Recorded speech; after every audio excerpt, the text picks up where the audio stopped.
yang tinggi, yang makom itu hanya dia melewati, sedangkan wali yang lain melewati makom yang berbeda dengannya. Untuk apa kita mempelajari ini? Ya besar harapan kalau kita tasdik, kita percaya dengan ilmu kewalian, nanti kita mau mencarinya, mencari guru yang menghantarkannya, sehingga kita diangkat menjadi kekasih Allah Subhanahu wa Ta'ala. Sehingga orang tidak berbicara wali itu yang bisa akses alam jin, enggak, belum tentu. Wali itu yang kebal, enggak, belum tentu. Wali yang sakti. Kalau wali yang sebenarnya sakti, ya, tapi tidak mesti seorang wali itu sakti. Gitu. Ya. Bahwa wali itu punya kelebihan karamah, ya, tapi kelebihan wali bukan di karamahnya, tapi di istiqamahnya. Dan kita sudah bahas di awarif tadi, pengantarnya nyambung dengan teks ini. Jadi kalau awarif, bagaimana caranya mendekati Allah, sedangkan di sini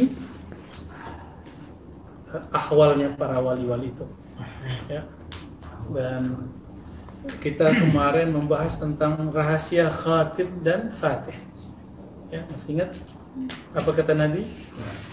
Akulah waja'alani khatiman wa fatihan. Ya. Dan aku dijadikan sebagai khatim, penutup plus juga pembuka. Dan kita katakan juga sebelumnya bahwa itulah kronologis kenapa ada selawat al-fatih. Tapi tidak benar kalau orang mengatakan selawat fatih lebih utama dari Quran. Itu madsus ala thariqah tijaniyah. Jadi yang banyak mengamalkan selawat fatih adalah thariqah tijaniyah. Bahkan disebutkan Sidi Ahmad Tijani dapat ijazah rohani. Ya. Mungkin. Ya. Saya juga pernah dapat ijazah rohani dalam sholawat. Apalagi orang sebening beliau, ya, setajam beliau kalbunya, pasti lebih dahsyat daripada kita. Dan saya punya sahabat hampir tiap hari dia dapat sholawat rohani, hampir tiap hari. Ya, kalau kita ya, sesekali aja ya. Yang ada aja nggak diamalkan, makanya nggak pernah antum dapat. Ya. Bahwa nanti di akhirat semua orang akan mencari Al-Fatih ini. Bukan Muhammad Al-Fatih yang dicerita Turki. Ya. Mencari siapa? Mencari orang yang akan memberi syafaat. Maka mereka mencari Nabi Adam. Jadi teman-teman, ini rahasia besar dalam hadis Bukhari Muslim tersebut. Nastapa mencari syafaat di padang mahsyar. Maksudnya apa? Di sana itu orang masih mencari ilmu ma'rifat, ditandai dengan mencari syafaat. Di sana antum bisa bayangkan, ya satu masanya mungkin 500 tahun, suka-suka Allah. Jadi ada orang yang mencari Nabi Adam, dia kira syafaat ada di Nabi Adam. Ketemu Nabi Adam bilang, enggak, bukan saya, kalian keluar karena aku. Terus ke Nabi Nuh enggak juga, ke Nabi Ibrahim enggak juga, terus Nabi Musa enggak, akhirnya ke Nabi Muhammad sallallahu alaihi wasallam. Nanti murid-murid tarekat akan mencari guru-gurunya. Dikira mursyidnya adalah segala-galanya. Para pengikut mazhab akan mencari imam mazhabnya. Apa jawaban mereka semua? Wah, itu bukan hak kami. Maka kalau antum nanti Allah takdirkan di tarekat apa saja jadi mursyid, jangan berbicara lebih dari hak kita. Hak kita tidak bisa seperti Nabi Al-Fatih dan Al-Khatib. Ya, yang begitu cuma Nabi. Dan pewarisnya setiap zaman Al-Ghaus itu kalau gak diizinkan Nabi gak bisa. Daripada mencari itu nanti di sana, mending nyarinya di sini. Gitu ya. Ya atas dasar itulah kita belajar kitab ini salah satunya, supaya teman-teman antum sudah bisa memetakan saya nanti mau cari siapa. Kalau nanti keluar Al-Masih Dajjal, kita tahu dia masih Dajjal, bukan Al-Mahdi. Tapi kebanyakan orang nanti mengira beliau Al-Mahdi. Hati-hati di situ ya. Semuanya ingin cari syafaat ini. Udah masuk, udah di padang mahsyar, udah ketemu Nabi Muhammad, udah masuk surga. Nanti masuk surga masih minta syafaat. Syafaat apa lagi? Supaya bisa bertemu Allah. Maka orang yang buta di dunia, dia buta di akhirat. Tapi kalau dia sudah tahu jalan di dunia, maka Allah akan mudahkan dia jalan di akhirat.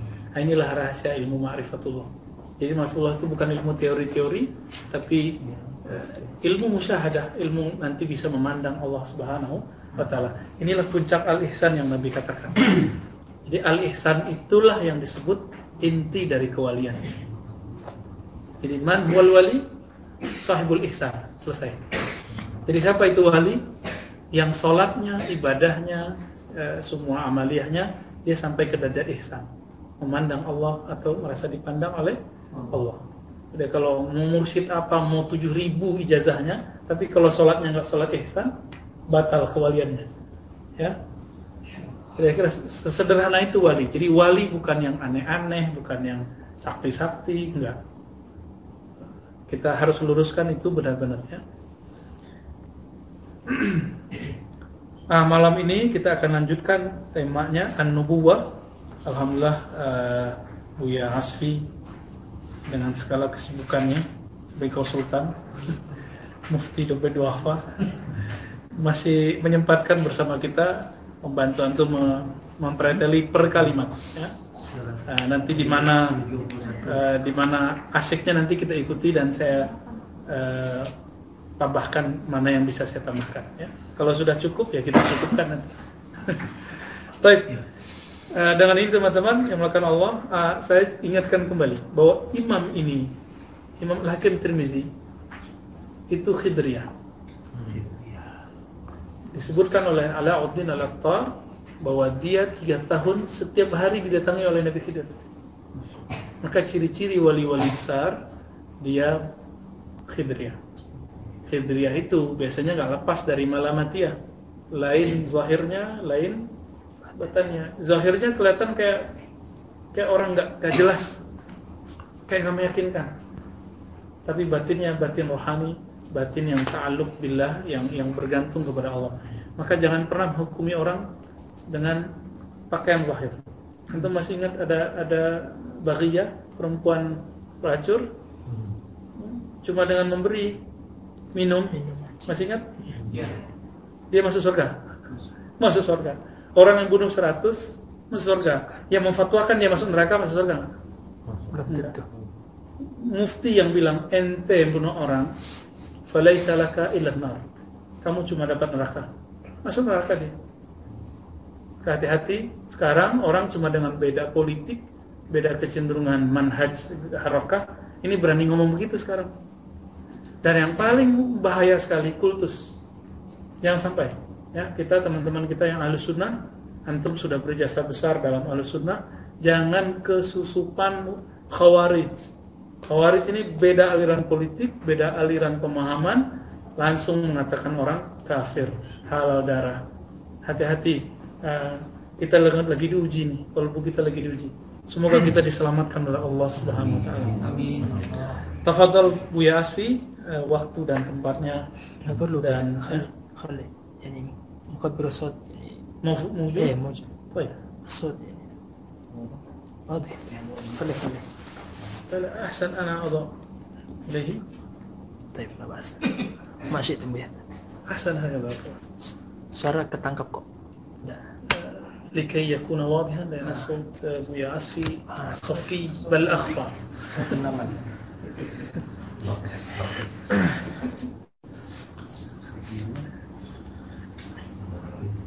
Fadhal. Ini gak terlalu panjang kok, nubuah.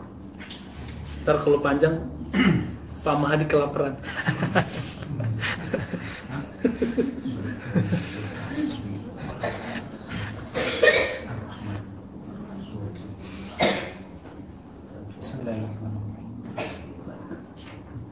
Alhamdulillahirrahmanirrahim. Wassalatu wassalamu ala sayyidina Muhammad sallallahu alaihi wasallam wa ala alihi wa sahbihi ajma'in. Amma ba'd. Alhamdulillahirabbil alamin.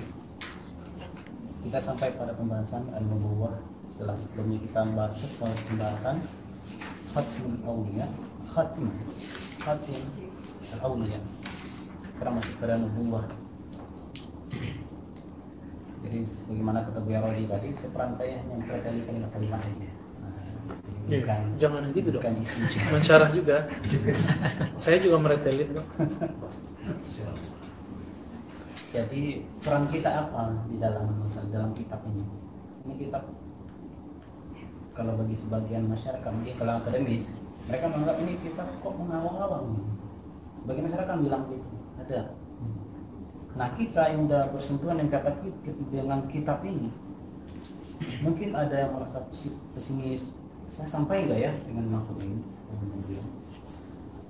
Nah jangan kita sampai al-maghrur, tertipu dengan terlalu semacam apa, bertamani, hanya berangan-angan. Akhirnya kita lupa apa kewajiban kita yang mesti kita lakukan pada makam kita. Nah tadi di majlis Awarif tadi Bu Yawati sudah menyampaikan istiqomah dalam zikir yang dapat kita terima dari siapapun guru kita, istiqomah melakukannya. Karena itulah yang al-wajibat atau mustahabbat yang ada di depan kita. Tataran kita apa? Ya udah menjalankan itu. Nah itulah fungsi dari tasawuf itu. Tasawuf itu zikir itu bagian salah satu perangkat untuk membersihkan diri yang dianjurkan dalam tasawuf, bahkan didukung oleh Al-Quran dan Hadis.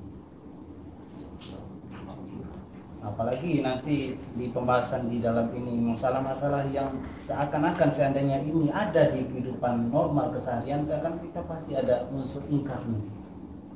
Aneh, pagi beliau sudah bilang tadi Qadriyah, Malamatiyah, ketemu lagi sama orang-orang seperti itu, nanti kita nggak tahu dengan gampangnya menjudge orang. Oh, orang ini, wah ibadahnya kayaknya nggak benar, wah ini orang nggak bagus akhlaknya. Nah, yang kita sedang menguji. Nah, jadi fungsi ulama-ulama tasawuf itu meletakkan bab-bab al-muhlikat,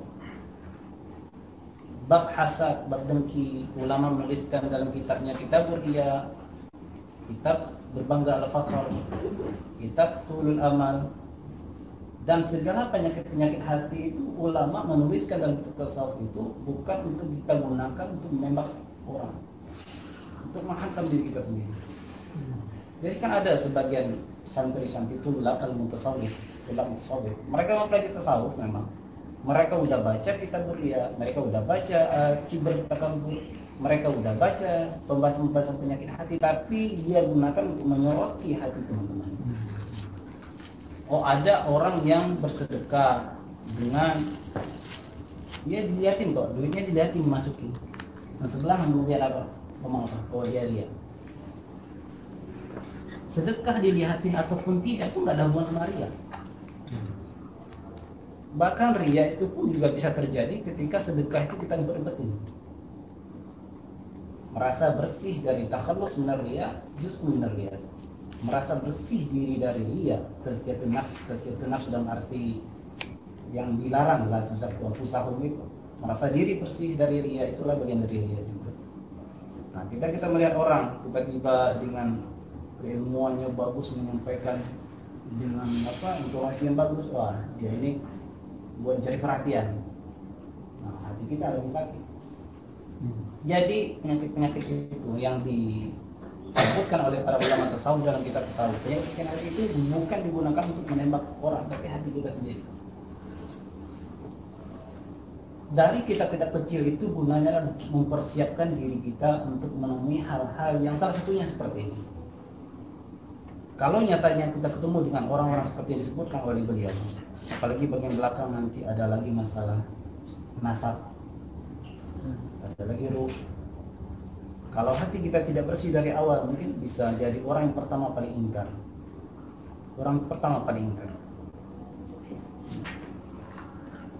Jadi pada makam kita ya amalkan apa yang dihadapkan kita, istiqomah. Saya jujur, saya pun belum bisa istiqomah semaksimal mungkin. Sebagaimana Bu Zulfikar istiqomah, saya tahu dia istiqomah. Masya Dia, Rozi Hashim ma'ruf. Saya punya teman, Amin.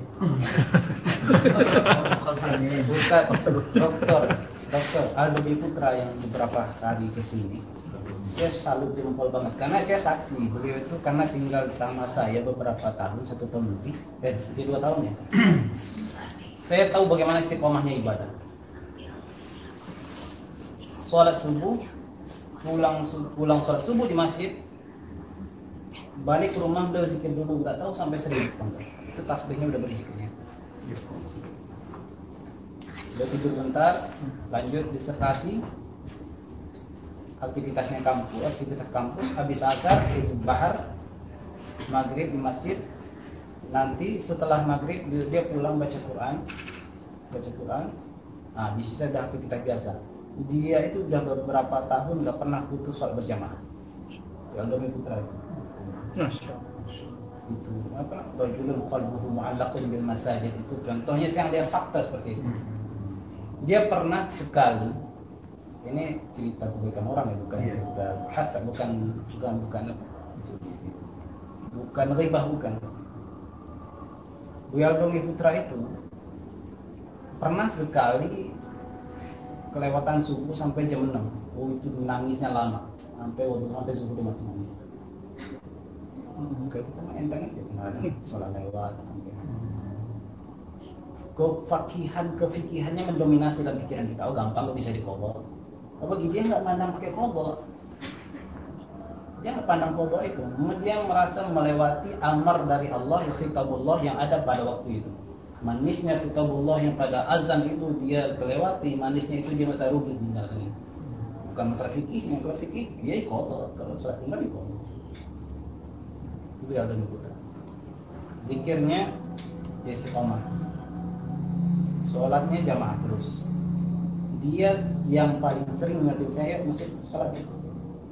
Sampai-sampai tetangga kita, tetangga yang di samping rumah itu, tanpa ada pengaruh positif beliau, yang biasanya nggak sholat ke masjid, akhirnya ke masjid. Udah tertarik, udah 4 orang sampai akhirnya ke masjid. Gara-gara beliau nggak ngomong kok. Beliau cuma dakwah bil hal, beliau contohin ke masjid. Dia akhirnya yang abang-abang itu ke masjid juga.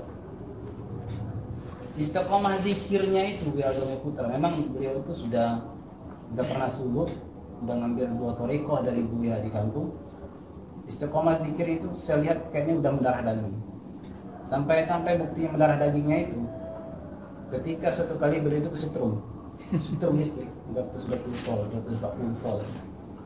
Pas cabut listrik, dia kebanting, tapi pas kebanting kabelnya masih lengket di sini. Dikebanting, kesandar di tembok kamar mandi. Dibantuin sama tetangga. Waktu itu saya masih dari Bandara mau ke Ciputat. Rencana beliau mau jemput ke Ciputat. Dia bilang, tadi saya waktu setrum, lengket, saya nggak punya tetangga lagi. Yang datang apa? Kebayang anak istri, tapi masih sempat dia lawan. Langsung dia sadar itu syaitan. Maka benar Allah bilang itu, ya ayyuhalladzina amanu inna min azwajikum wa auladikum aduwwan lakum fahdharu. Sesungguhnya wahai orang-orang beriman, sesungguhnya di antara istri dan anak-anak kalian itu bisa menjadi musuh pada kalian. Maka aduwwan lakum fahdharu, hati-hatilah. Adawah itu terlihat kapan adawah? Permusuhannya itu lebih mengerikan itu kapan? Ketika seorang di pintu kematian datang mereka, bayangan mereka. Sayang anak, sayang istri, sayang keluarga, sayang harta. Ketika itu Allah cabut su'ul khatimah. Tapi saat itu dia langsung cepat, itu syaitan. Dia bisa dalam kondisi tertekan, kesetrum, lengket, dia udah mikirin udah mati. Langsung dia balik, mikir lagi Allah dan mati. Akhirnya tangannya itu rusak, terus bakar. Istiqomah yang kedua, kebawa ke mimpinya. Beliau itu kalau ngigau itu gak pernah saya dengar beliau itu ngigau ngomong gak jelas. Kata-kata yang gak pernah ngigau istri, ngigau anak gak pernah. Dia itu ngigaunya kalau Allah, atau la ilaha illallah. Saya punya rekamannya. Saya kan suka itu. Paparazzi mimpi. Bentar. Ini buat bukti bisa itu.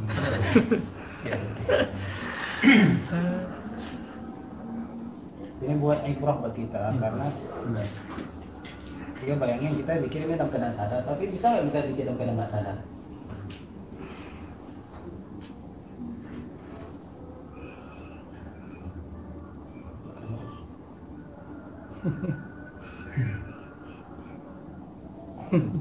Jadi videonya itu banyak, banyak videonya. Karena kadang-kadang saya jam 1 itu masih bangun, beliau udah tidur. Kalau udah ada mungkin dia ketemu siapa dalam mimpi atau kondisi apa, dia zikir dalam mimpi. Mimpinya itu zikir, nggak pernah mimpi yang nggak jelas, zikir. Itu biar dong. Terlepas beliau itu suka politik, beliau itu HMI, mantan presiden mahasiswa, suka banget sama politik, tapi masalah rohani jangan ditanya. Iya. Biar dong. Jadi intinya adalah tatanan kita apa, tugas kita sebagai makam.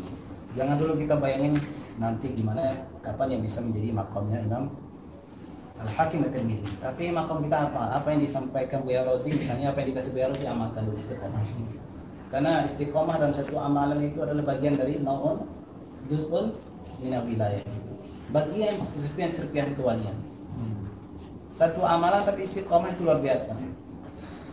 Atau mungkin ada pernah ingat Syekh Bursli. Syekh Bursli pernah bilang, satu jurus yang dilatih beribu-ribu kali lebih aku takuti dari 1000 jurus yang nggak pernah dilatih. Kirain Bruce. Jadi Bursli itu beliau lebih takut kepada orang yang menguasai satu jurus dan dilatih terus dibanding orang memiliki 1000 jurus tapi nggak pernah dilatih. Iya. Syekh Bursli. Masya Allah. Thariqah Bruce ya. Kalau di Saudi Bruce ayam Bu ya. Bruce Ayam. Baik, mungkin kita lanjut aja. Nanti maksudnya tujuan saya sampaikan itu apa? Jangan sampai karena kita bahas ini, kita bahas sebuah kenikmatan ya. Membahas sebuah kenikmatan apa yang dialami oleh seseorang. Bila sebetulnya kita harus berni'mah untuk kita ambil ibrah. Tapi jangan lupa tugas kita apa. Nanti kita sampai apa tidak itu tergantung Allah. Allah menentukan. Bismillahirrahmanirrahim. Qala al-Imam Al-Hakim At-Tirmidzi rahimahullah wa nafa'ana bihi wa ulumuhu fiha min rabbil alamin. An-nubuwwatu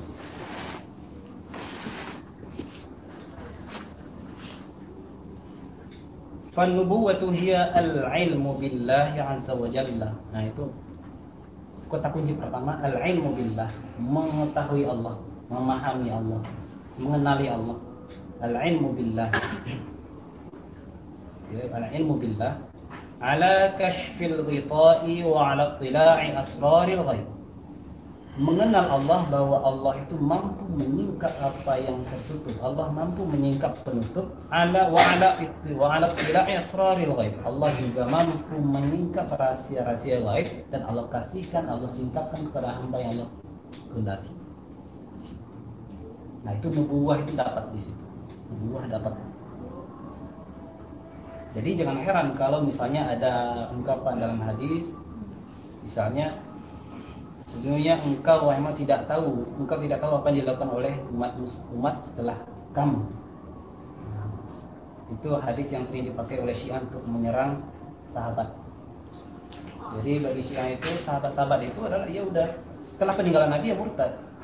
Jadi ketika Nabi bersahabat dengan Abu Bakar, Sayyidina Abu Bakar sahabat dengan Sayyidina Umar, beristri kepada Aisyah Ummul Mukminin, itu kondisi Nabi nggak tahu bagaimana kondisinya nanti. Nah itu bagi pemanusiaan. Berarti itu dangkal gitu. Jadi Allah mengetahui, Rasulullah itu mengetahui dengan bi'a'lami min Allah. Allah yang kasih tahu. Wahia basarun nafizun fil asya'il mastura binurillahi ta'ala at-tammi. Famin ajli hadha qaddara Muhammadan sallallahu alaihi wasallam an yu'ta bi qadam as-sidqi. Sebagaikan sebuah pandangan yang menyingkap segala sesuatu yang tertutup dengan apa Allah singkapkan kepada hamba yang Allah hendaki, salah satunya adalah Nabi, yaitu dengan binurillah, dengan cahaya Allah yang menerangi apa yang tertutup itu, yang gelap itu Allah terangi.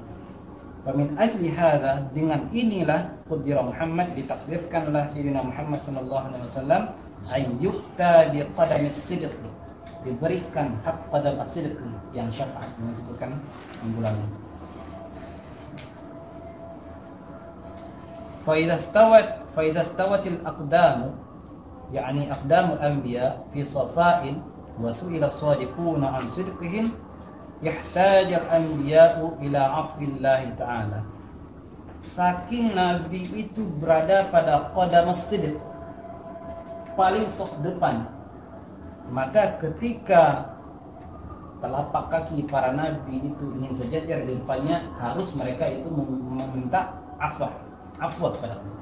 Kalau ingin sejajar dengan Sayyidina Muhammad, falyastafu min Allah.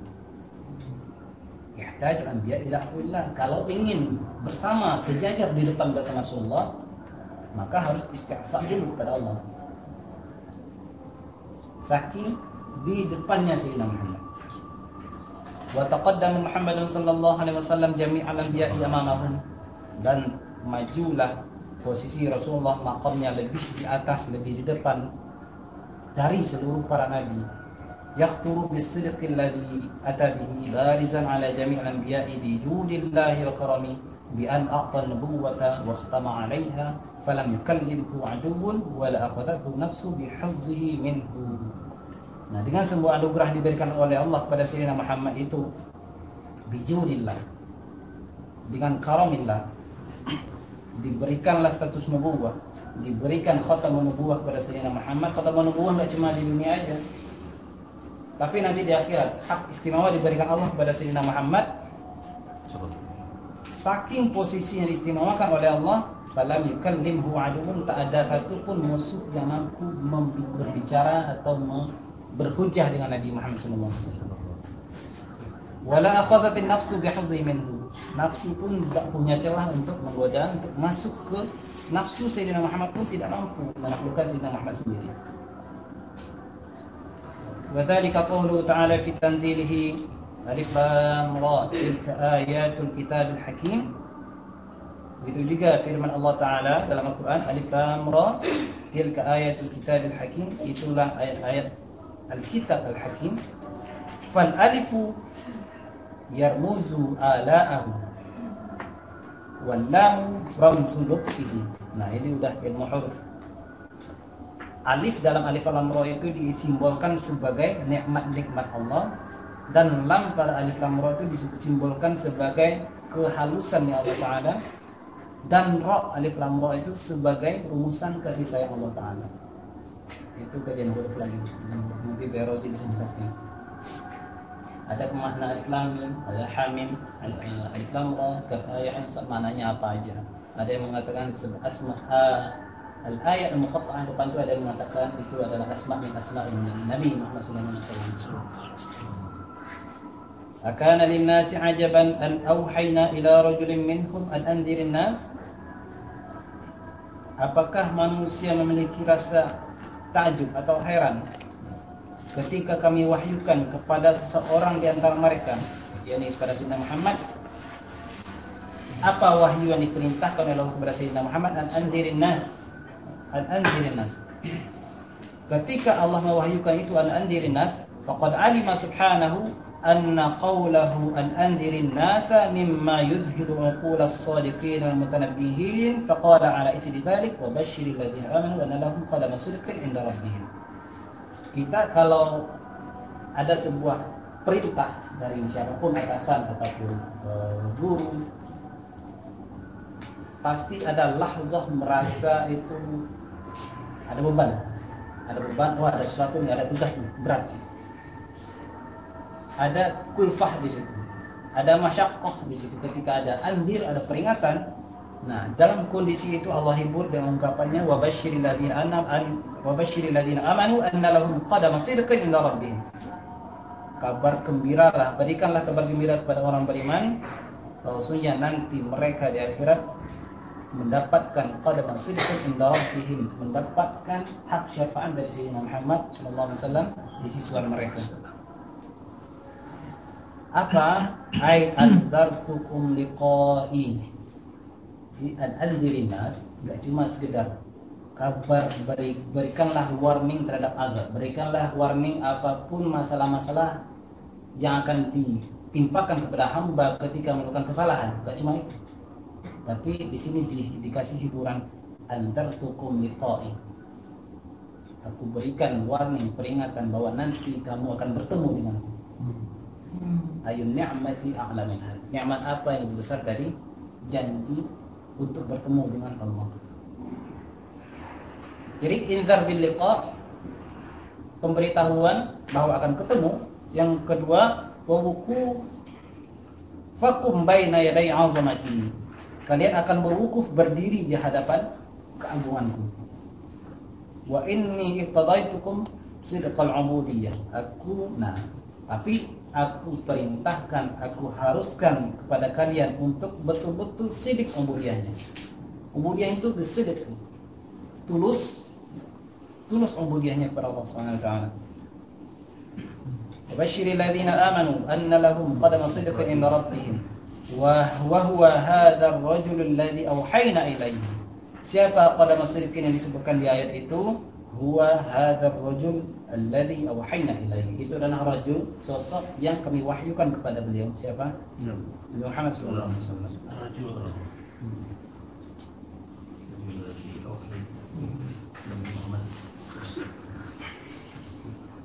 Jadi ketika diberikan inzar itu, diberikan peringatan itu, lalu ternyata peringatan itu peringatan untuk bertemu dengan Allah, peringatan bahwa akan berdiri di hadapan Allah Subhanahu wa taala, maka disitulah akal kita, perasaan kita jadi tenang. Wah, ternyata bukan hanya bukan ancaman, bukan semacam menakut-nakuti hamba, tidak.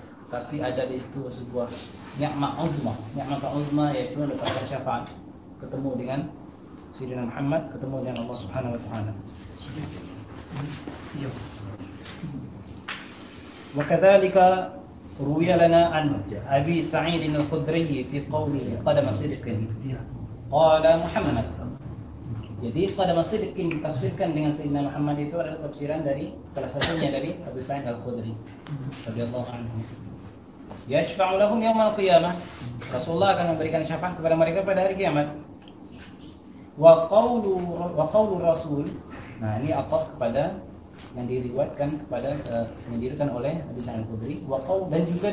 Dan juga sabda Rasulullah sallallahu alaihi wasallam mengatakan, "Inna li fi dzalikal yaumi maqaman mahmudan yahtajul khalqu fihi ilayya hatta Ibrahimu Khalilur Rahman." Sesungguhnya aku, kata Rasulullah, pada hari itu mendapatkan maqaman mahmuda, posisi yang terpuji, posisi yang mulia, posisi yang istimewa. Yahtajul khalqu fihi, pada kondisi itu dan pada saat itu semua makhluk membutuhkanku, bahkan Ibrahim Khalilur Rahman pun ikut membutuhkan pada posisi itu. Khalilullah, Khalil. Berarti makam Rasulullah itu lebih dari Khalil. Khalilullah aja butuh kepada orang Sayyidina Muhammad, berarti apa lagi yang di atas Khalil? Khalilur Rahman. Wa hadza tahqiqu ma qulna. Itulah hakikat dari apa yang disampaikan. Thumma lamma qabala Allah azza wa jalla nabiyahu sallallahu alaihi wasallam sira fi ummati 40 siddiqan bihim taqumul ardh. Siddiqan bihim taqumul ardh wa hum ahli baitih.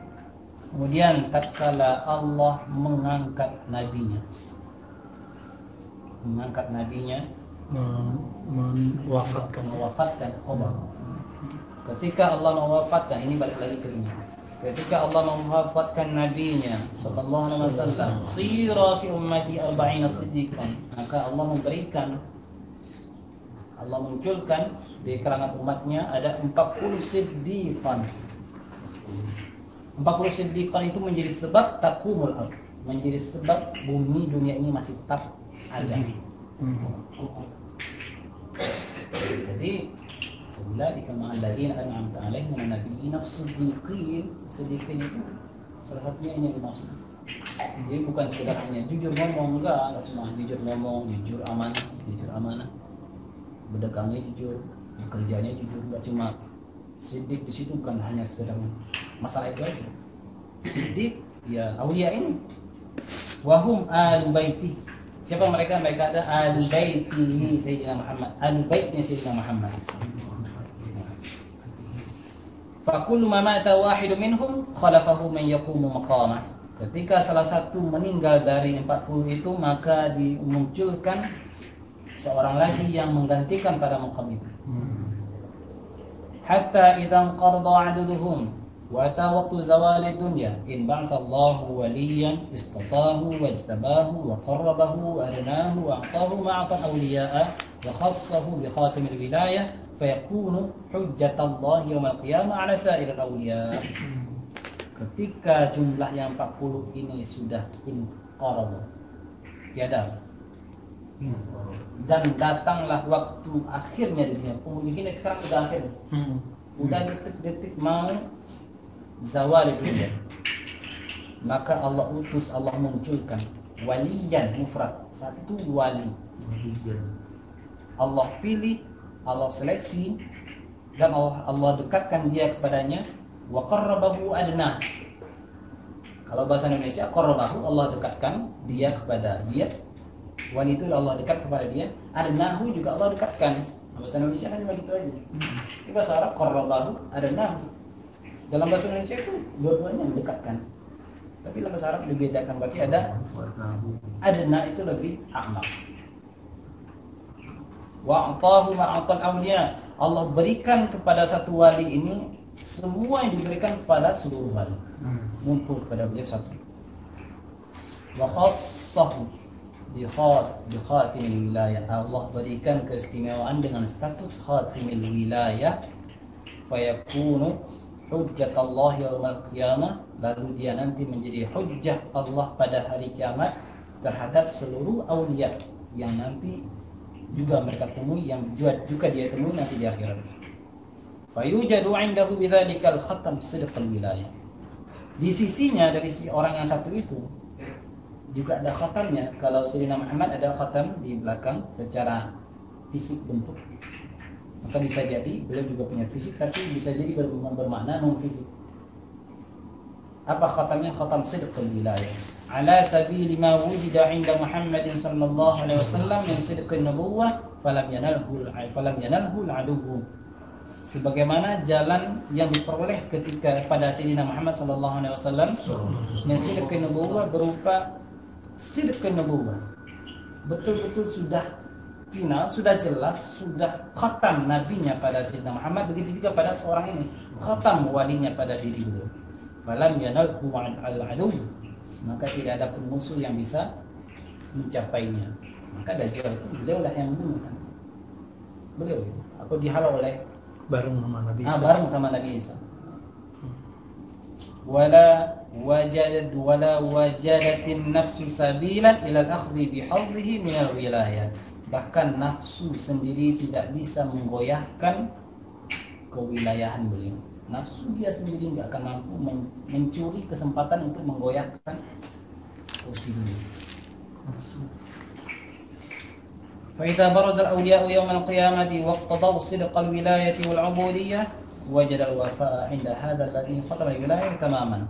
Ketika para aulia semuanya, ketika para aulia muncul pada hari kiamat, waqtadau sidqal wilayah wal ubudiyah, mereka sudah melaksanakan apa yang harus dilakukan dengan posisi wilayahnya dan sudah menjalankan hakul ubudiyah, wajad al wafa' inda hadha alladhi khatara wilayah tamaman.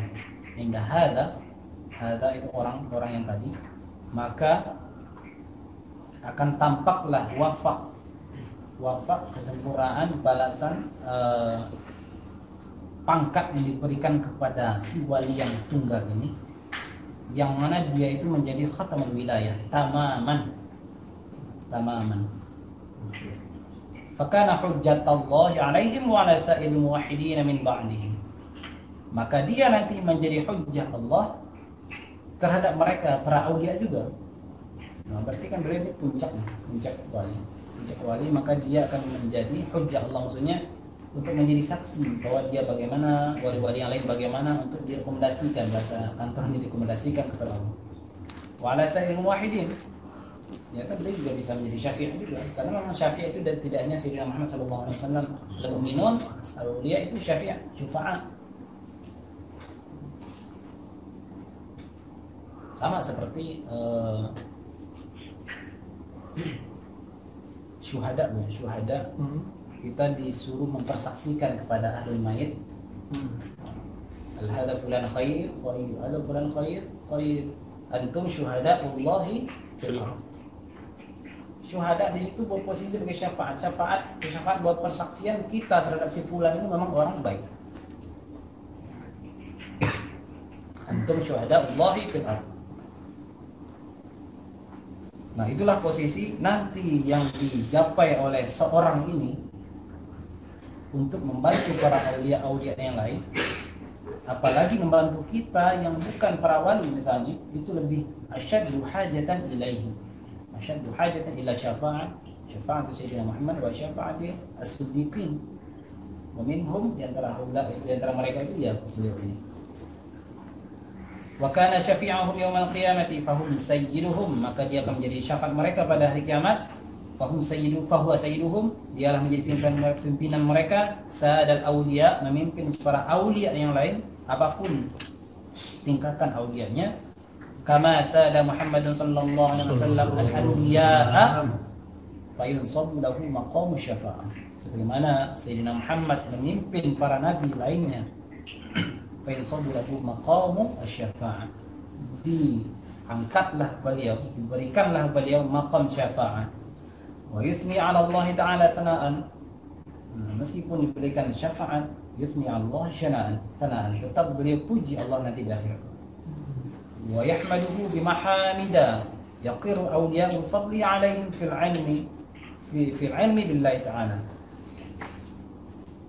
Dia juga memuji Allah dengan segala bentuk pujian. Yaqirul awliya bi fadli. Yaqirul awliya bi fadli. Para awliya itu juga tenang. Qarra'ina. Para awliya, jangan kira hanya kita saja, yang cemas dalam mahsyar nanti. Para aulia itu juga cemas kondisinya pada yaumul hisab. Yang para nabi pun cemas ketika mendapatkan musibah, ternyata ada sayyid kita, maka yaqirul aulia bi fadli. Tenanglah mereka bi fadli dengan sebab rajul yang satu ini.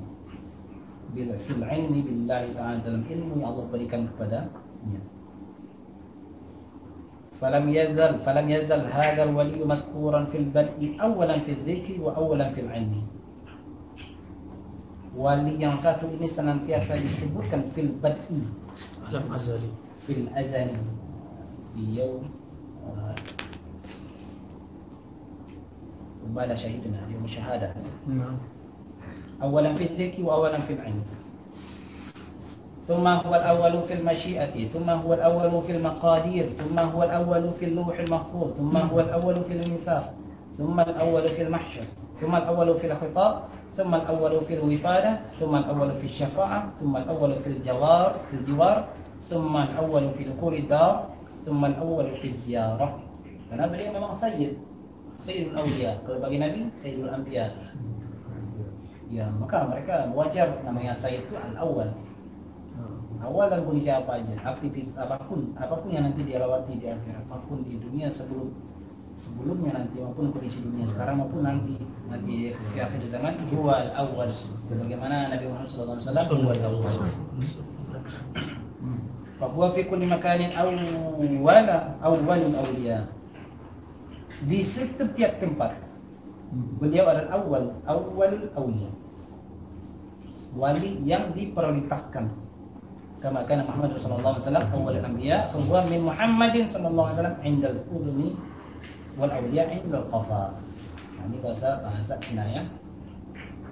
Fa huwa min Muhammad, itu memang titah dari Sayyidina Muhammad sallallahu alaihi wasallam indal udhun, makomnya setinggi telinga.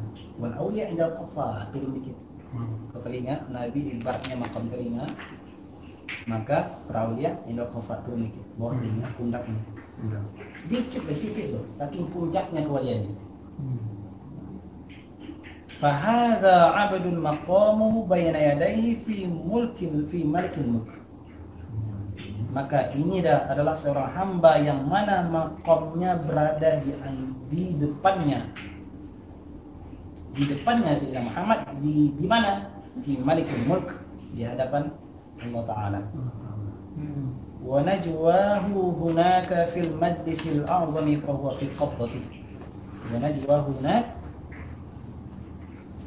komunikasinya, bisikannya, bisikan kalbunya, apapun hajatnya, apapun yang dirasakan oleh khawatir al-qalbiyah beliau itu, khawatir yang bukan sekedar khawatir yang remeh-remeh, sudah berada pada majlis al-a'zam. Maka sering Buya Rozi di majlis itu, saya menyampaikan majlis itu. Bahwa fi qabr Majlis Jabarut. wal awliya fi khalqihi dunahu darajatan wa manazil anbiya baina yadayhi. Para wali yang lain itu min fal awliya ini min khalafah Min aman.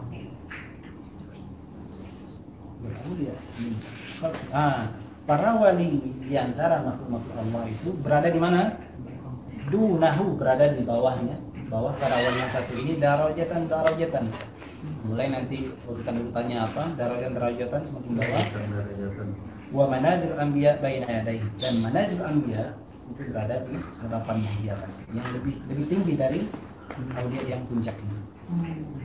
Nah, ini penting. Tadi disebutkan 40 ya, 40. Siapa mereka? Fahaula'il arba'un fi kulli waqtin. Mereka itu senantiasa ada pada setiap masa. Hum ahlu baitihi walastu a'ni fil nasab wa innama hum ahlu baiti dzikr. Bu'itha Rasulullah sallallahu alaihi wasallam liqamati dzikrillah wa liyabra'a lahu mustaqarra wa huwa adz-dzikrul khalisus safi. Siapa yang 40 itu? Mereka adalah ahlul baitnya Rasulullah sallallahu alaihi wasallam. Bukanlah ahlul bait yang aku maksud itu ahlul bait secara nasab, tapi yang aku maksud adalah ahlul bait secara zikir. Ahlul bait zikir. Bukan menafikan nasab, bukan. Ahlul bait di nasab itu ada juga ya, pasti. Tapi yang ditekankan di sini adalah zikir. Bu'itha Rasul. Kenapa? Karena Rasulullah itu diutus liqamati dzikrillah. Karena Rasulullah sallallahu alaihi wasallam itu diutus untuk menegakkan supaya Allah itu betul-betul diingat. Allah itu betul-betul mulia. Wala dzikrullahi akbar. Enggak ada yang lagi yang kabir. Allah, zikrullah itu bukan kabir. Zikrullah, Allah itu bukan asghar. Zikrullah itu bukan shaghir, bukan adna, tapi akbar. Nah, itulah fungsi Sayyidina Muhammad. Siapa yang bisa mengangkat, memunculkan zikrullah itu? Bukan Sayyidina Muhammad dan orang mewarisinya, as-siddiqin al-arba'un. Itulah fungsi Sayyidina Muhammad. Tampak simpel, tapi memang itu ya, zikrullah. Dia bera'alahu mustaqarra wa huwa dzikrul khalis as-safi. Itu penyebutan yang khalis, yang safi, yang bersih lagi jernih, murni. Fa kullu man awa ila dzalikal mathwa fa alu. Siapapun yang mencapai, yang masuk kepada posisi ini, yang mau ikut mengraf'i zikrillah, mau bergabung dengan majelis zikir, dengan ahli zikir, minimal cinta dengan ahli zikir, alu, maka mereka itu adalah keluarga Sayyidina Muhammad sallallahu alaihi wasallam. Ala tara ila qawli Rasulullah sallallahu alaihi wasallam, ahli baiti aman ummat, amanun li ummati. Ahli baitku adalah keamanan bagi umat, bagaikan pasak penjaga bagi umat. Wa idza dhahabu atahum ma yu'adun. Kalau mereka pergi atau meninggal, atahum ma yu'adun, maka datanglah muncul setelahnya ma yu'adun, seperti yang disebutkan khalafahum, orang menggantikannya. Wa inama sara haula'i arba'una amanan lil ummah. Wa inama sara haula'i arba'una amanan lil ummah li'anna bihim taqumul ard. Kenapa mereka disebut dengan amanan lil ummah? Karena dengan mereka lah kehidupan dunia ini masih tergolong stabil. Masih tergolong stabil. doa mereka yang mustajab itu la hijab bainahu wa bainallah. Jadi yang qalbu mereka itu bukan qalbun ghafilahin lagi, udah qalbun khashi'un, qalbun safin, qalbun khalis. Ketika berdoa, ketika Allah dia minta tenangkan bumi, telah tenang. Bagaimanapun huru hara boleh mereka itu hanya menganggap huru hara itu ibarat bunga-bunga buntar. Nah, untuk menyeleksi siapa nih orang-orang yang bisa istiqamah. Mereka minta Allah tenangkan, dia tenang dunia ini.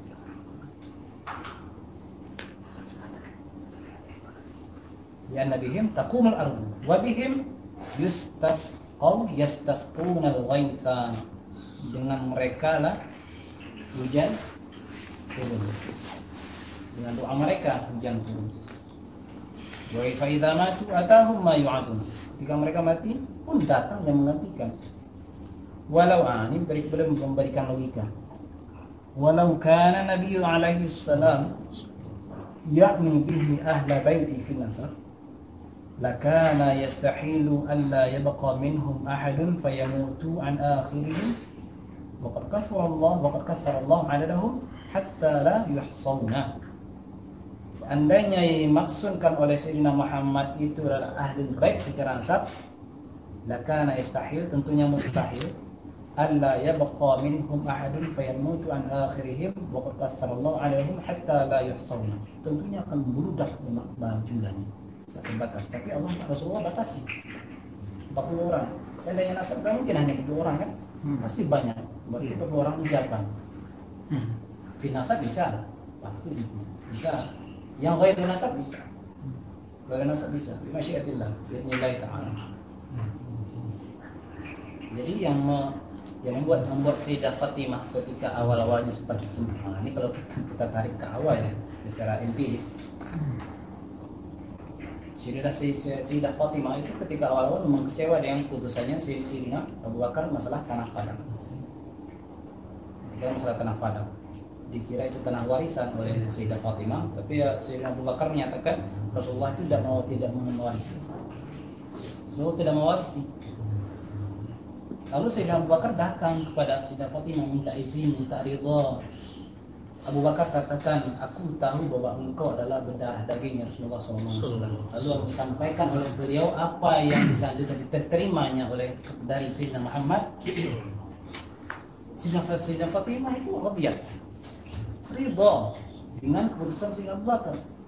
Kalau sebagian orang mengatakan Sayyidina Fatimah masih dendam kepada Sayyidina Abu Bakar, berarti sebetulnya mereka itu sudah merendahkan diri Fatimah. Memang Sayyidah Fatimah itu seperti mereka sekarang, gampang dendaman. Maka Sayyidah Fatimah babun min abwab Sayyidah Fatimah. Jadi sebetulnya tidak ada tanafus antara wilayah Ahlul Baitin Nasab dengan Ahlul Baitin Dzikr yang disebutkan tadi. Tapi siapakah yang 40 ini? Nah, tentunya yang lebih arfa'u dzikran Allah Ta'ala. Baik ya. Loh, udah. Baik. Ya, salawat dulu kita. Allahumma salli ala sayyidina Muhammad wa ala ali sayyidina Muhammad. Salawat ruhiyah. Allahumma salli ala ruhi sayyidina Muhammadin fil arwah. Allahumma salli ala ruhi sayyidina Muhammadin fil arwah. Wa salli ala jasadi sayyidina Muhammadin fil ajsad. وصل على قبر سيدنا محمد في القبور وصلى الله على آله وصحبه وبيته وذريته أجمعين. طيب syukran Buya Asfi, sudah sangat bagus dalam mengantarkannya. Jadi nubuwah itu teman-teman kalau disebut ulama pewaris para nabi, masih ingat? Al-ulama warathatul anbiya.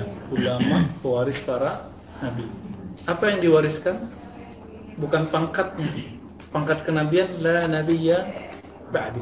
Tidak boleh ada nabi lagi setelahku. Jadi kalau ada orang aku jadi nabi, pasti zindiq. Jadi yang zindiq itu bukan sufi. Yang zindiq itu yang aku jadi nabi. Ya, mereka salah istilah aja gitu ya. Kita maafkanlah, mungkin karena tasawur yang deskripsi tentang sufi itu salah. Jadi apa itu dua yang diwariskan kepada nabi itu, kepada wali? Al-ilmu billah, ilmu mengenal Allah, tapi bukan bil aqli saja, tapi sudah sampai ke bab mukasyafah dan musyahadah. Ini yang disebut ala kashfil ghita wal ittila'i asraril ghaib. Jadi sudah dibukakan kasyaf dan dibukakan musyahadah. Kasyaf itu di qalbu, musyahadah itu di ruh. Tolong dibedakan. Kasyaf di qalbu, di hati. Maka kasyafnya qalbu, Allah izinkan menyebut nama-namanya, merasakan nikmatnya, menyebut nama Allah. Jadi antum kalau sudah merasakan nikmat zikir itu sudah mulai kasyaf namanya. Minimal kasyaf qalbu. Kalau nanti dikasih penglihatan aneh-aneh itu lain cerita. Itu hadiah. Tapi bukan tujuan kita kasyaf itu ya. Sudah seperti yang disebutkan dalam kitab Awariful Ma'arif. Adapun ruh itu cuma satu, musyahadah. Dia memandang. Musyahadah di situ ada mukalama, berbicara. Dan kita sudah bahas sebelumnya bahwa di antara umat Nabi Muhammad SAW itu ada yang muhaddasun, di antaranya adalah Sayyidina Umar. Ya, bisa berdialog, berkalam-kalam dengan Allah Subhanahu wa taala. Jazakallahu khair. Jadi Nabi nggak mewariskan dokter loh, guys ini. Ya nggak mewarisin baca kitab kayak antum ini. Ya antum bisa baca kitab belum tentu wali. Kita yang bisa baca kitab ini belum tentu wali. Ya, Nabi nggak mewarisi serban, jenggot enggak. Ya, jenggot itu banyak. Sahih. Itu mazahir, itu Nabi Yuna Muhammad syakhsiyan, secara pribadi yang zahir. Ya, yang Nabi wariskan bukan itu. Yang Nabi wariskan adalah al-ilmu billah, ilmu mengenal Allah. Bukan dengan teoritis. Kalau itu filosof lebih keren dari kita. Ahli kalam lebih hebat dari kita. Terus dengan apa? Bil qalbi war ruhi. Qalbu dengan apa? Dengan mukasyafah zikir, asma, sifat. Sedangkan ruh dengan musyahadah. Jadi kalau di qalbu masih banyak hijabnya. Tapi kalau di ruh sudah enggak hijabnya. Nah, ini yang disebut alastu bi rabbikum, apakah aku Tuhanmu? Begitu kan dialog pertama, masih ingat? Di alam ruh, enggak ada yang ingat kan? Enggak ada yang ingat tuh. Saya juga enggak ingat. Bahkan Nabi pun pernah enggak ingat, lalu diingatkan Allah. Gitu. Wali-wali sama. Jadi ketika Allah mengatakan, bukankah aku Rabb kalian? Ruh pertama yang menjawab adalah ruh Nabi Muhammad SAW. Nah, ini yang kita bahas ini sebenarnya. Ini yang disebut Khatimul Anbiya. Setelah itu baru para nabi yang lain. Setelah para nabi, wali pertama yang jawab siapa? Inilah yang disebut Khatimul Awliya. Khatimul Awliya. Itu. Nah, makom inilah yang disebut makom qadamu sidqin. Ya, makom yang sidq. Nah, teman-teman, karena Allah, beliau menghantarkan kepada kita, Imam Al-Hakim At-Tirmizi, bahwa setelah Nabi wafat nih, berapa yang akan memikul ilmu billah itu, ilmu mengenal Allah itu? Nah, sebelumnya, misalnya ada satu organisasi berbahaya, pemerintah membiarkannya karena ada satu sosok di dalamnya. Karena memandang sosok itu, maka pemerintah biarkan. Itu baru dunia. Di dunia ya. Dunia dan akhirat. Nah, Ini kan kita bumi ini kenapa Allah biarkan? Karena Allah memandang ada ruh Nabi sallallahu alaihi wasallam. Wa alamu anna fikum Rasulullah. Ya. Karena secara syakhsiyah, secara fisik Nabi sudah wafat, ruhnya kan masih ada. Nah, ini yang pernah kita bahas sebelumnya di kajian Risalah Kusyairah, tapi bukan di sini. Sidi Ahmad Tijani punya kitab Al-Faid Al-Rabbani. Itu kitab canggih sekali kitabnya ya. Apa kata beliau? Dalil al-hayatul anbiya, hayatul nabi ba'da wafati. Dalil bahwa nabi hidup setelah mati, apa? Kalau ada orang mengucap salam kepada nabi, nabi mengatakan, "Raddallahu alaihi ruhi." Rohku dikembalikan, lalu aku menjawab. Ini dalil bahwa nabi itu kalau mati itu nggak mati gitu. Kalaupun disebut berpisah ruhnya dengan badan, iya, tapi masih hidup. Ya antum yang sering salawat sesekali dapat jawabannya itu. Cuma kan salawatnya belum sering. Ya. Maka ya kita baru sesekali bersalawat, maka nggak dapat. Nah, Abu Abbas Al-Mursi mengatakan kalau aku tidak memandang Nabi sesaat saja, maka aku mati atau aku kafir. Kafir itu bukan kafir keluar dari Islam ya, kafir nikmat. Baik. Karena adanya Nabi di bumi, maka bumi dibiarkan Allah. Meninggal Nabi, maka pewaris Nabi inilah yang Allah pandang. Allah pandang kolbu pewaris ini. Kalau pewaris kolbu Nabi ini sudah tidak ada, baru bumi diambil.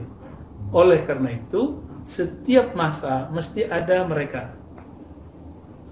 Nah ini yang antum harus temui. Harus berguru ke mereka. Gitu.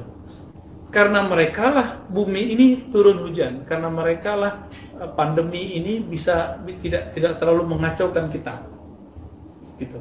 Karena mereka lah kita dapat keberkahan, bahkan bisa nafas hari ini. Kalau mereka sudah tidak ada, Allah nggak ada urusan, nggak melihat lagi, nggak memandang. Nah, maka teman-teman kita sering menyebutkan innallaha yanzuru ila qulubikum. Allah pandang ke qalbu. Kalau boleh kita sebut qalbul alam ruhun Nabi sallallahu alaihi wasallam. Qalbunya alam adalah ruhnya Nabi sallallahu alaihi wasallam. Atau kalau lebih detail qalbul alam qalbun Nabi. Arwahul alam itu intinya dari ruhun Nabi sallallahu alaihi wasallam. Jadi yang Allah pandang itu apa? Ya ruhnya Nabi. Nabi sudah diangkat dipindahkan alam, maka pewarisnya ini. Ini tidak ada, baru kiamat. Ya antum gak usah khawatir kiamat. Ditakutin orang mau gimana juga gak usah khawatir. Tapi apakah ini akhirnya? Kita gak tahu. Mungkin iya, mungkin tidak. Ya. Cuma kalau sudah begini modelnya zaman, saya tidak berharap, tidak berpikir seperti dulu. Saya berpikir, oh ini masih panjang, masih 200 tahun lagi. Laut aja tuh kalau mikir begitu. Ya. Sudah begini zaman, masih berpikir bahwa sosok ini sudah masih lama. Enggak. Kenapa kita ngaji kitab ini sekarang? Di saat orang-orang nggak mau ngaji kitab ini ada hikmahnya juga. Salah satunya supaya nanti kalau ketemu beliau-beliau ini antum siap. Nah, dikatakan di sini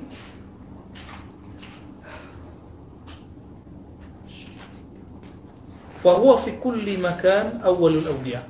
Jadi setiap masa pun beliau ini wali. Maksudnya apa? Jadi teman-teman masih ingat saya menjelaskan dulu Qul huwallahu ahad. Katakanlah Allah itu ahad, esa. Allah itu ahad. Lalu sang ahad ini meniupkan dari zatnya. Inilah yang disebut Ahmad.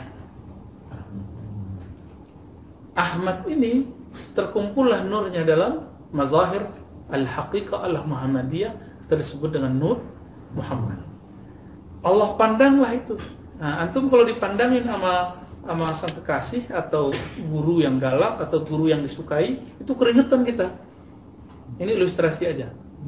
Maka nur Muhammad ini berkeringat ketika dipandang oleh Allah Subhanahu wa taala, lahirlah di situ 124.000 cahaya. Dari situ ada 313, dari 313 ada 40. 40 yang disebut sedikit itu. Paham maksudnya? Ya. Jadi ini bukan main cocok logi, emang dari sononya sudah 124.000. Itulah rahasianya jumlah para nabi ada 124.000. Maka sekarang setiap masa pasti ada jumlah wali 124.000. Gitu. Namun di antara mereka itu yang spesial 313. Di antara 313 yang paling dekat dengan beliau 40. Gitu. Atau kalau wali pasti stempel beliau dulu. Nah, coba kalimatnya apa tadi? Nah, mundur ke belakang. Paragraf ketiga. Fakana hujjatallahi alaihim wa ala sairil muwahhidin min ba'dihim. Maka beliau ini hujjahnya Allah setelah Nabi wafat ya terhadap para ahli tauhid. Wa kana syafi'ahum yaumil qiyamah. Mereka juga jadi beliau ini juga jadi pemberi syafaat. Fahuwa sayyiduhum sadal awliya kama sada Muhammadin sallallahu alaihi wasallam lamia. Jadi sosok khatimul awliya ini dia belah yang meng-ACC orangnya jadi wali. Loh, kok bisa? Antum jadi PNS aja harus ada ACC kok. Ya kan? Analognya sederhana. Kita masuk ke satu lembaga, jadi manajer, jadi GM, jadi gak usah jadi apa-apa, jadi karyawan aja. Harus ada tanda tangan dari ya, si direktur gitu, atau minimal GM-nya, atau minimal HC-nya. Masa urusan begini nggak ada tanda tangannya? Makanya Nabi itu langsung distempel oleh Allah. Di mana? Di sininya. Maka Khatimul Auliya ini juga ada stempelnya, cuma yang lihat cuma ahli-ahlinya aja. Kayak Nabi yang lihat Anas, kemudian Ukasha, lalu istrinya sebagian, nggak semua bisa lihat. Sallallahu alaihi wasallam. Maka teman-teman yang mulakan Allah, coba kalimat ini. Kama sadal Muhammadul anbiya fayunsabu lahu maqamu syafa'ah. Maka ditetapkanlah baginya semacam jabatan gitu ya. Dialah yang bisa memberi syafaat untuk para wali. Jadi para nabi butuh syafaat nabi. Para nabi hatta Nabi Ibrahim minta syafaat Nabi Muhammad. Antum bisa bayangkan? Itu ribet gak tuh? Itu zaman ribet sekali. Ya. Maka mumpung masih hidup di dunia, antum harus ketemu ilmu ini. Harus ketemu sosoknya kalau bisa. Kalau umur panjang semoga ketemu. Semoga ketemu. Amin.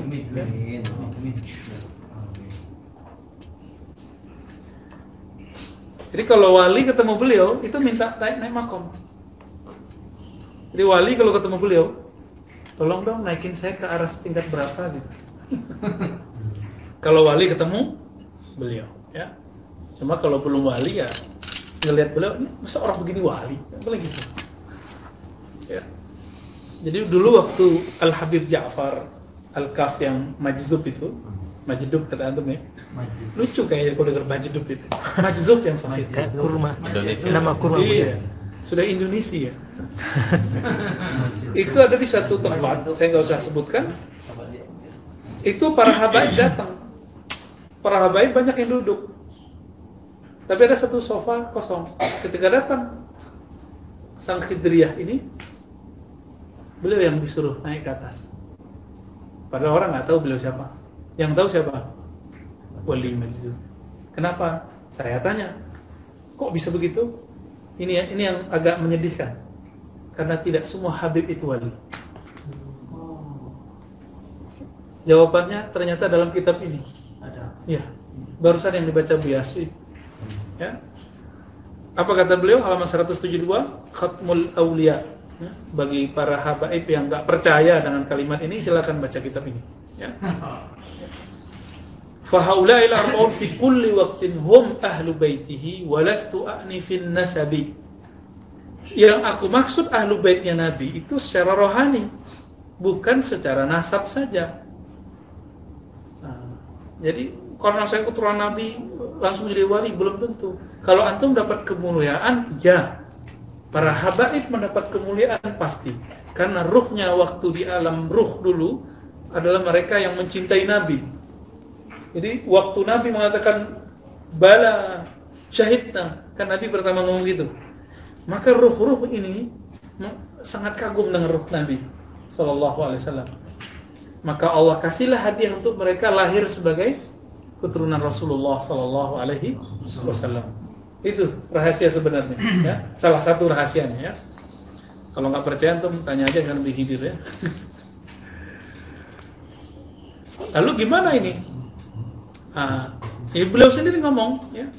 Hum ahlu baiti walastu a'ni fin nasab. Ahlu bait di sini, ahlu bait bukan hanya nasab, tapi innamahum ahlu baituz zikr.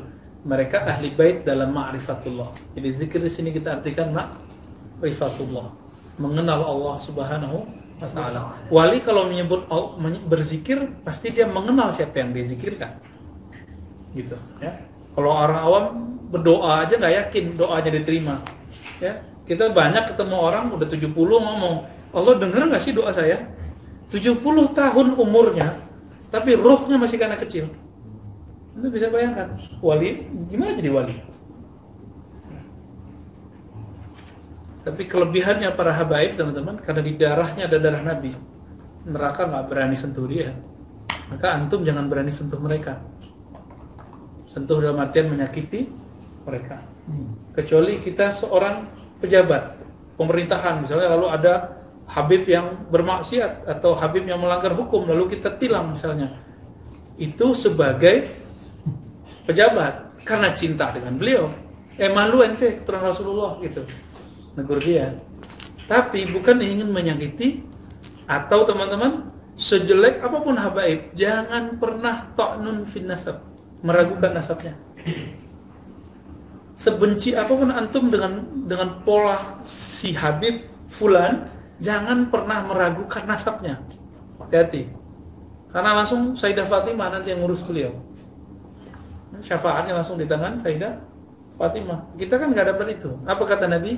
Fatimah itu adalah Sayyidah Nisa'il Jannah. Kalau disebut Sayyidah berarti pemilik syafaat. Beliau kasih syafaat. Jadi keturunan dia udah beliau semua yang urus. Jadi kita nggak usah urus itu para habaib. Cukup yang urus itu Sayyidah Fatimah dan zuriat-zuriatnya. Nggak usah nyinyir di belakang. Ya, antum kan ada beberapa yang nggak sepakat nih sama habaib tertentu. Nggak usah nyinyir, nggak usah komen, ya. Nggak usah ditulis kebencian itu di Facebook di mana. Biarin aja, itu sudah diurus oleh ahlinya. Paham di situ? Ini ada penting sekali, ya. Tapi kita ingetin, Habib, ente jangan sembarangan. Dosa ente lebih besar dari kita, ya kan? Syarifah kalau dosa lebih gede dari kita. Kita kalau dosa ya dosa kita begitu aja. Kalau mereka dosa karena di dalamnya ada darah Nabi, itu efeknya lebih besar. Maka mereka sebenarnya sudah menanggung akibat dosa itu sudah parah, sudah payah. Jadi kita nggak usah kemudian menambah parah itu. Habaib kan banyak alirannya kan, di politik aja ada macam-macam. Ada Habib anti tarekat juga ada. Habib anti mazhab ada nggak ya? Ada ya? Tuh, tahu. Ya. Nah, maka teman-teman yang dimuliakan Allah, apa yang membuat mereka jadi wali? Kembali ke kalimat depan. Tolong dicatat kalimat itu. Al-ilmu billah. Ilmu mengenal Allah.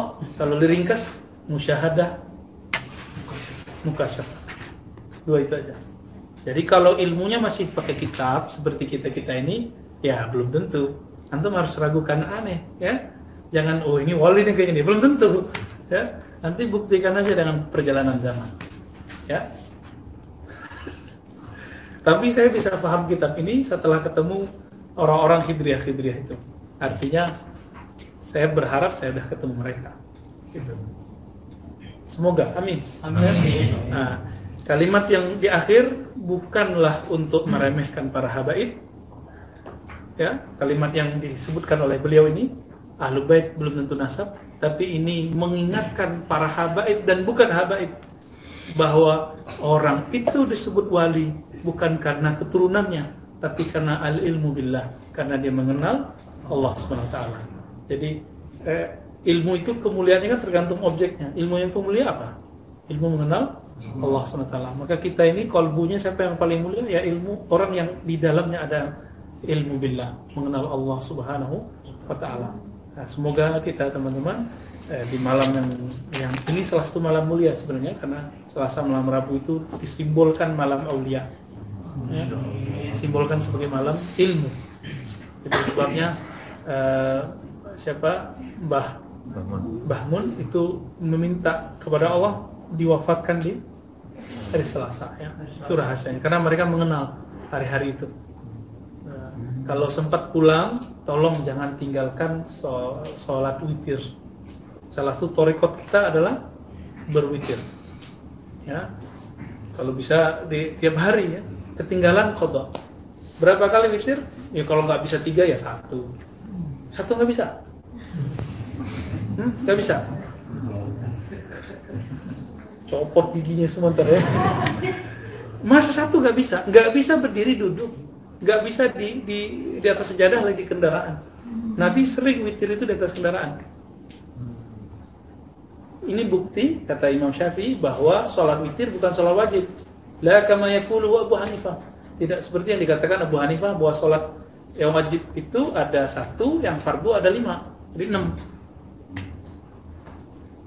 Innallaha witrun yuhibbul witra. Nah, dari dulu saya sering mengulang-ulang ini, Allah itu witir, mencintai orang yang witir, yang suka salat witir. Ini pemahaman Imam Sya'rani. Nah, apalagi kalau antum bisa zikir sejenak malam hari, ditambah nanti sebelum subuh dan setelah subuh. Insya Allah nanti bertemu dengan Siddiq ini. Amin ya rabbal alamin. Bahkan Allah pertemukan dengan Khatimul Aulia, bahkan di atasnya Khatimul Anbiya. Nas'alullah al-'afwa wal 'afiyah lana wa liwalidina wa limasyayikhina wa lisa'iril muslimin wal muslimat wal hadirin wal hadar. Allahumma matti'na bi ru'yati nabiyyikal Mustafa Muhammad sallallahu alaihi wasallam. Allahumma matti'na bi liqa'i khatimil anbiya, bi liqa'i khatimil awliya, bi liqa'i siddiqin أهل البدر أوليائك يا الله. ربنا آتنا في الدنيا حسنة وفي الآخرة حسنة وقنا عذاب النار. وصلى الله على نبينا والحمد لله رب العالمين. السلام عليكم ورحمة الله.